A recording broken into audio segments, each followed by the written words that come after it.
Fjum il-ħaddiem nhar il-ħadd li ġej il-Partit Laburista ser jorganizza ċelebrazzjoni mill-isbaħ fil-Belt Valletta.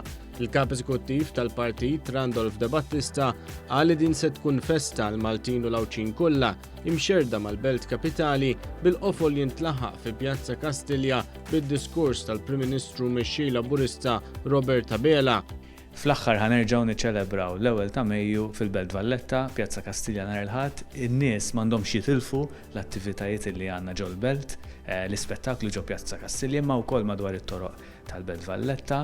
Nistidinhom biex iġibu l-bnadar ta' Malta magħhom ħalli niċċelebraw dan il-jum tant għażiż għall-Partit Laburista. Iċ-ċelebrazzjoni fi Pjazza Kastilja se tibda fit-tlieta ta' wara nofsinhar. Wara din iċ-ċelebrazzjoni mbagħad il-pubbliku huwa mistieden biex jasal wasla saċ-Ċentru Nazzjonali Laburista fil-Ħamrun sabiex jipparteċipa fil-maratona ġbir ta' fondi għall Partit Laburista. Fondi li jippermettu lil Partit Laburista jkompli jaħdem għal ġid tal-familji Maltin u Awċin.